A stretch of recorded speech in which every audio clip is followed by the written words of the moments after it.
What does it really mean when someone texts you every single day but never makes a move? In today's episode of 52, I'm sitting down with renowned dating coach Sabrina Zohar. Yep, you heard right. And our co host, expert dating coach Rodney Rabani, to break down a real question submitted by one of our listeners. She met him on vacation, the connection was real, the conversations were deep. And now, months later, he's still DMing her daily on Instagram, but hasn't taken a single step forward. So is this genuine interest or emotional breadcrumbing? If you've ever felt stuck in mixed signals, long distance confusion, or wondering whether you're being led on, this episode will change how you date. So let's get into it. Hey everyone, and welcome back to 52, the podcast where we help you date with clarity, courage, and confidence. I'm Kelly, a tech attorney turned intentional dating and relationship advocate. I'm Rodney Rabani, a marriage and family therapist here in Beverly Hills, as well as a relationship coach. And if you're feeling like dating is overwhelming, confusing, or just straight up exhausting, this episode is for you. Because today we are joined by someone who is redefining what it means to do the inner work and show up as your full, authentic self in dating and relationships. So, on that note, we are so excited to welcome Sabrina Zohar to the show.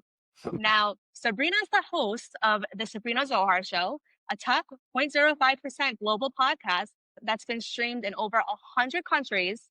And she's the creator of Software, the insanely comfortable, sustainable, and stylish loungewear and workout brand that's all about helping you feel safe and grounded in your own skin. Now, if you follow Sabrina or her brand, you already know Sabrina doesn't just talk about healing, she embodies it. With over 2 million followers combined on TikTok and Instagram, and features in the LA Times, Newsweek, and the Drew Barrymore Show, Sabrina has become one of the most powerful voices in modern dating and emotional wellness. She blends science-backed tools like nervous system regulation and attachment theory with raw personal storytelling to help people stop chasing love and start attracting aligned, healthy relationships. Her mission is clear. Stop outsourcing your self-worth and start doing the work to create the love and life you actually want. So on that note, please join me in welcoming Sabrina. Sabrina, we are so honored to have you join us on 52 today. How are you? Where are you joining us from? Thank you, guys. I'm so excited. That intro should just follow me around for life. I am I got calling you. in. I'm in Los Angeles, so me and Rodney were both close to each other. Mm-hmm. Oh, very nice, very nice. Your voice and your vision are so aligned with what we're building at 52. So thank you for being here today. I'm excited. Let's help some folks. Very excited. All right. So we've got some real life situations from our listeners to unpack. Everything from breadcrumbing and long distance confusion to anxious spirals. And I know both Rodney and your perspective are going to help so many people feel seen and empowered. So to our listeners, grab your coffee or your matcha, take a deep breath, and let's do this. Sabrina and Rodney, are you guys ready? Yeah. Put me in the game, coach. Let's do it. Let's do it. So, situation that we have at hand. A 31-year-old woman from LA met a guy from Miami when she was in Mykonos this past summer through mutual friends. He's close with her cousins, was a total gentleman, and they hit it off really fast. Now, she shares that they barely got physical. They had lots of deep convos, dancing, and late night walks. It was only a 3-day trip after all. But he followed her on Instagram and got her number. Now, she shares it's been 2 to 3 months since the trip. He DMs her memes and posts on Instagram every single day, but hasn't made a move to visit. When she asked about it, he apologized for being cagey. So the first question on this is, what does this daily meme sending behavior on Instagram really mean? Is it intimacy or is it just a digital breadcrumb? For me, if you're asking now, I'm the person that's like not into the daily texting, especially earlier on, because as somebody who engaged in that heavily in my dating life, it didn't actually lead me to where it needed to go. And so to me, when I hear that this person's not having intentionality outside of just sending a meme, it sounds like they're breadcrumbing. They're giving just enough to be like, hey, if I'm ever in the same city, look, we've kept in contact. But this person, as somebody for me, like I have met plenty of people. I've met people on trips, right? You have this amazing time. And for a lot of people, they're very much in the moment. They're enjoying it in the moment. And I don't think it's disingenuous. I think, you're in Mykonos and there's a beautiful other person and you're in this mindset. But that doesn't necessarily mean that when that person's leaving, they're thinking, this is the one one for me and I have to be with this person. And so for me, when you even said when she talked to him about it, he still was like said, "Oh, sorry for being cagey." Okay, then what? Right? What are you going to do with the acknowledgement? Thank you. Okay, cool. So you've been cagey. What are we going to do with that? Are Mm. you going to make any changes? Are we going to plan a trip? Would you like to FaceTime and have a conversation? And so for me, I would look and say, for whoever this person is, I don't think we need to villainize anybody. And I don't think we need to create this like story and narrative about what this means. Personally, for me, what I think we could say is like, does that also work for the listener? Is the listener feeling like her needs are met? Does the listener feel like this person is satisfying what it is that she needs in order to feel connected to somebody? And if not, that's okay. I think what she can learn from this is like, wow, what a beautiful experience. That felt really good. I felt very connected to somebody. Moving forward, though, just that is not enough. And I am going to need more. Mm. I like that you said not to vilify because I think that's something many people do. It's like, well, F him or whatever, Yeah. or F her. And it's important to just not make it personal and learn from it and just move forward. Unfortunately, I'm seeing that personally, like more and more these days, this attitude of like getting angry and cutting off, or it's important just to learn from it and move forward. I used to be her, I'll be honest. That's how I know so much Oh, yeah. about it was I used to be very black and white, right? Like, no, if they're bad, I have to be good. But if I'm bad, then that means they have to be good. Yeah. And I'm with you. I see it all the time, this villainization of, well, they didn't like me. What an asshole. And it's like, Yeah. or hear me out. Maybe that person's just not in alignment, right? Like there are so many Yeah. people that we meet in a day that I might think are amazing. And I would hate if those people were saying that about me because I didn't respond in a way that they wanted. And so I think if we're in that space, and it's so interesting. And I'm curious if you guys have experienced this. I learned it from my mama. And literally, like I was on with her the other day and I said something about a friend and she's like, what a jackass, what an a She started going off. And I said, hey mom, I gotta be honest with you. I was like, this isn't helping me. I said, right now I'm already stressed with what I'm dealing with. And then on top Yeah. of it, you want to create this echo chamber that this person's doing all of these things to hurt me. And I said, but I don't think we're benefiting the conversation. And I don't think that's pushing us forward. I think what I can say from this is it just doesn't work for me. And my Uh, mom, she even said, she's like, I'm so sorry. You're right. I didn't. But she was in her own stuff. And I totally get that. And I think we can yeah. say that to friends, to family, right? And I'm curious what your thoughts are. I think I think you have to be on a really high frequency like you to actually think that way in the moment. It's so hard to catch yourself and be like, okay, let me not make this personal. Let Yeah. me take a step back. And that's the goal, right? To get to that place like Sabrina, and I've done the work as well to really like be in that space of not making it personal and not taking it the wrong way, just learning from it and moving forward. It's so hard, but it's definitely doable. And I think too, like with this circumstance, like when we're looking at even just the writer, right? Or the person who wrote in, when we're really looking at the question that's asked, I don't think anybody did anything right or wrong. And so I think that's also right when we're looking at it objectively of like, Yeah. They you met just on felt like, vacation. Like they were in La La Land when they were on vacation. Like no yeah. work, no Yeah. issues, none of that. And then after vacation, like she Yeah. doesn't know what's going on in his world. Like what if he's going through a bunch of crap right now and doesn't want to commit, like doesn't have the actual time. They met Yeah. when there was no responsibility. Like being in Mykonos, they were probably wasted and like just really just chilling. Well, And the reality, one good conversation isn't that mean that all of a sudden we run off into the sunset. right. And, 100%. and it's like, I get it. Again, I have been her. I have had these nights where you're like, I think I just met my husband. And then you realize the next day, you're like, just kidding. I didn't get their number and it's not going to happen. Right. Yeah, Like it's been Yeah. there. But I think what we can do is also hold two conflicting thoughts. Like this person's allowed to be bummed that it didn't progress, right? She's Yeah. allowed to 100%. say, this really sucks. Dang it. I really wanted this Yeah, to grow. yeah, Yeah. But like you said, to your point, Kelly, maybe the guy's going through a breakup and this was his trip out with his boys exactly. to just Exactly. disconnect. And he met a beautiful person, but is saying, oh, I can't do this. Long distance doesn't Yeah. work for me. Yeah. Long distance is sexy until you actually start to do it. Yep. 100%. So before we Yeah. get into long distance though, Mm, if he is breadcrumbing her, which he is, it's mm, obvious. His consistency, a lot of people get confused when someone is consistent that, oh, it's effort. It's amazing. It's every single day he's messaging her. So, how can someone like our listener here really tell if they're being emotionally strung along or organically building a connection with someone? Mm, Oh, put me in the game, coach. Are you kidding? This is like my favorite stuff to talk about because we conflate that consistency means they do the same thing every single day. That's not consistency. Consistency is that their words and actions align, and then you can build trust over time because you trust this person. And when we look at the digital footprint, somebody sending you a meme every day is a dopamine hit, right? It's this little like, ooh, they still think of me. Ooh, they didn't Yeah. forget me. Ooh, right? What is the story that we get to create in that space? And I would say, at least for me, it's like, I don't need to make it mean more than it is. For me, I've had this. I've had the guys that meet me every day, or they send stupid stuff every couple of days, and they're not actually intentional about building something.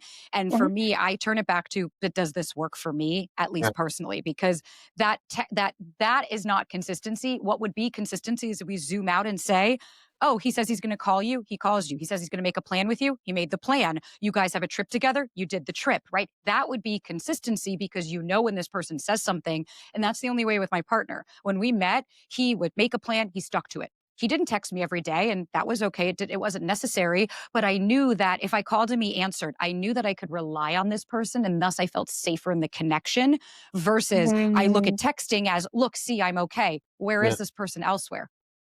Great point. Amazing. When it comes down to it, though, it's obviously he's emotionally unavailable with her. So, what are signs that someone is emotionally unavailable, but is just keeping the door open, just in case? Okay, here's a bit of a hot take. I don't think, personally, I don't know that we can determine his emotional availability based on what you've described to me because I have no data besides the fact that this guy memes her. She hasn't had a conversation with him except for him saying, I'm being cagey. And then what else? Maybe he is. He right. It's entirely possible that this guy is just not available. But what I'm getting is I don't think that the relationship she wants is a priority to him. And it Mm, could be. Maybe this guy is very emotionally available and really does want a relationship, but he doesn't want to have one with someone that lives halfway across, Yeah. Yeah. right? It's like, or he's saying, listen, I think you're great, but we met on a vacation and like I'm in real life and I work and I do and I have all these things. So I think what happens is like we end up using an explanation or excuse. I would say I'm not necessarily trying to gauge their emotional availability based on how many texts they send. I'm looking at the depth and the quality and the texture of the dynamic that we have overall, because that's going to show me when I want to have a conversation or go to this person, are they receptive to receive? Am I Mhm. showing up emotionally available, saying, "Hey, here are my needs. Can we talk about it?" But I also Ooh, good think point. it's going to be hard to make that assessment on someone when you've had one time hanging out with them in another country and you're sending each other DMs all the time. Totally. I love this mindset, and I think it's such a breath of fresh air of what you're saying. It's more like forget about what the other person is doing. How does this work for you? Like Yeah, Yeah.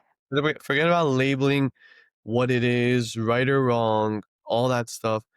Is it working for you? Is it not working for you? Right? And right. emotional availability, even, right? Maybe he is emotionally available, but maybe he's not emotional available for you. And that's where you have to distinguish, like, is this working for me? And just base it off of that. I like this whole vibe and mentality instead of pointing a finger, like he's bad, he's wrong, he's who cares? Is it working for you? Yes or no? Yeah. Indeed. Especially when you hear both sides. Like when you talk to two people and then you start to see and you're like, you know what? I'm glad I didn't make a determination because I'm like both of you guys. I could Yeah, see the pros, the cons.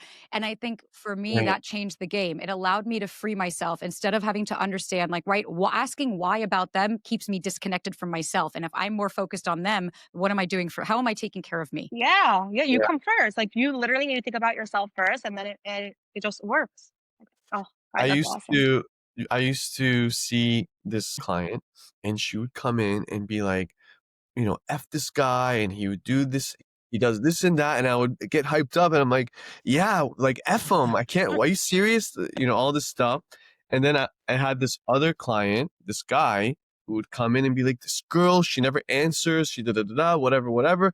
And I would say the same stuff to him, like, "Oh my God, dude, forget this girl," right? L- Eventually, later on, I realized they're dating each other. That is so crazy. No. Yeah. And I learned so much from that because I was aligning with both of them. And in that moment when I realized they're dating each other, which was a whole different story, and I had to go about it a particular way, I'm like, wait, there's always three sides to the story. Everyone has their own way and everyone's thinking a specific way and everyone's doing their own thing. So to piggyback off what you're saying. That's why I hate, and I'm sure you could understand what I mean, this like villainization of avoidance. It's like, no, no, no, no, no. We got to stop the shit. Okay. Yeah. You watch TikTok for like 3 videos and someone said, oh, avoidants do this. And it's like, no, no, no, no. Humans are very complex, nuanced creatures. And I have exhibited avoidance. I've exhibited disorganized. I've exhibited anxiety. I've exhibited it all because I'm a very complex person who gets triggered by different people. And we have to stop looking at, they're avoidant. They must be the problem. And it's like, no, baby. What is that saying about my mindset too if I'm Yeah. putting that onto everybody 100%. else? 100%. I'm with you. Thank you for sharing that. And then when it comes back to it, she also mentioned that they're long distance, like they don't live in the same area. So when does long distance feel worth pursuing? And when is it time to just let it go? Fucking long distance. Okay, Yeah. let's And it's let's happening just all the time now. People are forget about even vacation, like even with dating apps. Everyone meets everyone from like different places. So it's happening frequently. It's also safer for people that aren't actually ready to show up in a different way because there is a space. It's safer. It's safer, especially if that's your pattern. I consistently go for long distance. It's like, yeah, because you don't actually have to be vulnerable as often. Yeah. You get to look at the minutia of like, why aren't they texting me? Where are they? Okay, you want to know how long distance actually works? I have one friend that is about to Let's get hear it. married to a guy she met when she was in Greece. She was away on vacation, Wait, are and you serious? literally Okay. and the funny thing is she took a video of him there saying, what do you want to bet this will be my future husband? And like was totally No. joking about it. And she was like, this hot guy, I'm going to go approach him. She came back. She's like, I'm never going to see this guy again. Right. Whatever. What made it work was one, neither of them was trying to force it to work. It was Yeah. very organic. Ooh. He was calling her and saying, I had a really great time. I'd like to pursue this. And she was like, okay, cool. She had zero expectations. She wasn't trying to make it something. She even said, we didn't text every day. She was like, I don't have the time for that. We have a big distance in time, but they had consistent date nights throughout the week that they were able to connect. They knew that at least a couple of times a week, they had phone calls and FaceTimes. And the number one thing she said was, in order to make long distance work, who's going back and forth, who has the money and the resources to actually pursue this relationship, and what is the end game? Because a lot of people, I hear it all the time of like, I met this person on an app. Cool. They live 5 hours away. Okay. Oh, but they work 3 jobs and they have 2 kids and we can never meet each other. But we've been talking for 6 months. And you're like, what do you do? You're in a pen pal. What are you doing? You're not actually building a relationship with this person because it's so easy behind your phone. I don't get triggered when I'm on FaceTime as often. I don't deal with feeling dysregulated when I'm just on the quick phone call versus being with this person every day and seeing them in different environments. So for me, long distance can work when there is an end game, but it's a bridge to the gap, that difference. It's not that you just live in long distance for life because it can just be safer for vulnerability. Mhm. Absolutely. I think you nailed it. And that whole intimacy part, why are you choosing a person that's long distance? We don't think about that. But also, again, going back to Kelly's question was, does it work? For some people, it could work. For some people, it may not work. Yeah. You have to just always go back to home and see if it works for you and if it's hitting your needs and what you're wanting out of a relationship. For some people, it might not work. For some people, it might work. So, it really depends case by case. Yeah. Absolutely. So then what's a healthy way for our listener here to express her needs to this guy without scaring him off? See, Yeah. that's where I'm like, whoa, whoa, whoa, whoa. Where did we learn that expressing needs mean that someone's going to run away? Because if me expressing myself to somebody means they run away, then let me open the door for you so you don't block what's coming in for me. Right? Like, I'm sorry, but I'm not worried about scaring somebody away because that for me is what I learned in childhood. I was scared to go to my father to express myself because I was scared he was going to leave me. I'm an Ooh. adult now that gets to make choices. So, what I would suggest is for her, it might be also like to face a reality that if you've already spoken to this guy, told him that he's admitted he's being cagey and he's doing nothing different after that, sure, she can have a conversation. Like, I'll never tell her what to do. If she wants to have another conversation, she's welcome to. But eventually, we do have to look and say, sunk cost bias doesn't need to apply here, right? Like, oh, I've invested 6 months into this. Well, you know what, baby? You'll cry now or you'll cry later. You get to decide. But I don't think we need to prolong the inevitable just because we're betting on potential because you had one lovely night in Mykonos. So if it were me, if she were asking me, I would be having a very blunt and direct conversation of like, hey, I just want to have, let's cut the BS and let's talk directly face to face, whatever. Call him. I don't care. And just say, hey, I just want to be honest with you. This limbo thing that we've been doing for the last 2 to 3 months is kind of just unsettling to me. Do you want to pursue this or not? I totally respect whatever decision you make, but I don't want to still be sending somebody memes every day, but not feeling like we're actually growing something outside of this. Mm-hmm. And if he runs, good. He had no intentions of staying, because if me just simply saying, what are we doing here? This doesn't work for me, sends you running, then me having a need is always going to be too much for you. And that doesn't work for me. Yeah, Okay. I agree.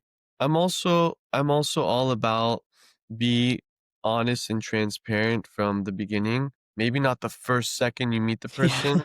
but the first couple dates of what you're really looking for.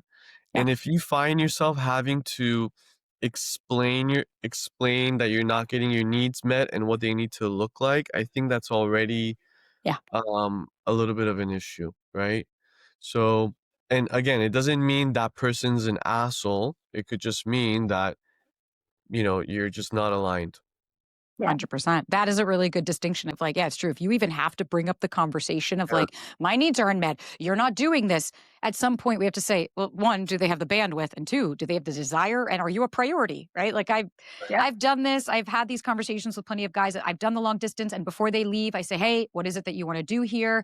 I make it very clear my intentions. And then I watch and see how we progress. Do we or do we not? Because usually within 2 to 3 weeks, you start to see everything crumble, because you can only maintain this for so long before you start to see, you're like, I think it's wearing off.